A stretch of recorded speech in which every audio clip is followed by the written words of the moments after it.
নমস্কাৰ সকলোকে কি খবৰ আপোনালোকৰ আশা ৰাখিছোঁ সকলোৱে ভালে আছে ময়ো বাৰু ভালে আছোঁ তো মই মাজে মাজে সপোন পাই মাজে মাজে এটা দুটা ভিডিঅ' লৈ আহোঁ দেই আচলতে আপোনালোকে মোক যিমানখিনি মৰম দিব লাগিছিলে ইমানখিনি মৰম দিয়া নাই মানে ভিডিঅ' ইমান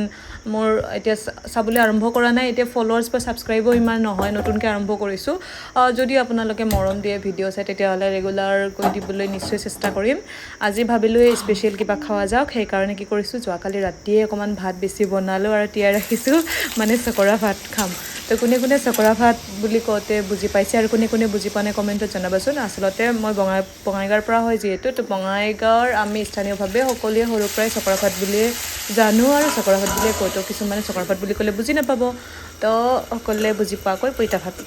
তো পইতা ভাত খাম আজি মোৰ কাৰণে বহুত স্পেচিয়েল হয় দেই পইতা ভাত কাৰণ মোৰ বহুত প্ৰিয় গৰমৰ দিনত প্ৰায়ে খোৱা হয় পইতা ভাত এনে বাৰু আলু পিটিকা এনেকৈ কিবা কিবি চিম্পুলকৈ ভাজি আচাৰ চাটনি এনেকৈ খাওঁ কিন্তু আজি ভাবিলোঁ আমাৰ পদুমণি বাইদেউ কেইটামান ভেন্দি দিছিলে তাইৰ খেতিত লগোৱা তাৰপিছত আমাৰ ওচৰতে থাকে ধেমাজিৰ বাইদেউ এগৰাকী ঘৰৰ পৰা লৈ আহিছিলে সৰু আলু মানে বহুত স্পেচিয়েল হয় ইয়াত এই কাৰণেই স্পেচিয়েল বুলি কৈছোঁ কাৰণ ইয়াত সৰু আলু গুটি আলু পোৱা নাযায় পাঞ্জাৱত তো ঘৰৰ পৰা লৈ আহিছে তাকে মানে স্পেচিয়েল কৰি খাওঁ বুলি ভাবিলোঁ সেইকাৰণে পইতা ভাতৰ সৈতে খাম তাৰপিছত আৰু এটা স্পেচিয়েল খাম স্পেচিয়েল এইকাৰণে কৈছোঁ কাৰণ ইয়াত অহাৰ পিছতহে মই এইটো পালেঙৰ মানে পকৰা প্ৰথমবাৰ খাইছোঁ তো ভাল লাগিল খাই বহুত ভাল লাগিল আচলতে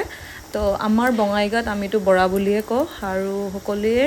হয়তো পকৰা বুলি কয় ঠাইভেদে যিহেতু বেলেগ বেলেগ কয় খোৱা বস্তুবিলাকৰ নাম আমি বৰা বুলিয়ে কওঁ তো পালেঙৰ বৰা আমি খালোঁ দেই আজি পইতা ভাতৰ সৈতে ইমান যে ভাল লাগিছে খাই তো আপোনালোকৰ যদি দেখি খাবলৈ মন গৈছে কমেণ্ট কৰি জনাবচোন আৰু যদি ৰেচিপিটো লাগে মই ধুনীয়াকৈ ৰেচিপিটো দিবলৈ চেষ্টা কৰিম কেনেকুৱা দেখিলে বাৰু কি ধুনীয়া হৈছে দেখিছে নহয় বঢ়িয়া হৈছে দেই খাবলৈ সঁচাই বঢ়িয়া হৈছে তাৰপিছত ধুনীয়াকৈ চকৰা ভাতৰ সৈতে উপভোগ কৰিলোঁ সঁচাকৈ ভাল লাগিছে আৰু লগতে আপোনালোকৰ খোৱা বোৱা হ'লনে দুপৰীয়া সময়খিনিত আৰু নিশ্চয় ভালে কুশলে আছে সকলোৱে এতিয়া মোৰ যদি ভিডিঅ' আপোনালোকৰ ভাল লাগে আৰু যদি চাব বিচাৰে তেতিয়াহ'লে কমেণ্টত জনাব তেতিয়াহ'লে মই নিশ্চয় ভিডিঅ' ৰেগুলাৰভাৱে দিবলৈ চেষ্টা কৰিম এতিয়া বাৰু যিহেতু নতুনকৈ আৰম্ভ কৰিছোঁ তেনেকৈ দিবলৈ আৰম্ভ কৰা নাই শিকিহে আছোঁ আপোনালোকৰ মৰম পালে নিশ্চয় ভিডিঅ' দিবলৈ চেষ্টা কৰিম আগলৈও ধুনীয়াকৈ ভেন্দি আলু ভাজি তাৰপিছত পালেঙৰ পকৰা তাৰপিছত পিঁয়াজ দুটা আৰু মই আমৰ আচাৰ বনাইছিলোঁ আমৰ আচাৰৰ ৰেচিপিটোও দিব বিচাৰিছিলোঁ কিন্তু দিয়া নহ'ল গতিকে গোটেইখিনি ভিডিঅ' বনোৱা নহ'ল যিহেতু আৰু এটা কেঁচা জলকীয়া আৰু কেঁচা মিঠাতেল আমাৰ সৰিয়হৰ কেঁচা তেল মানে কি ক'ম আৰু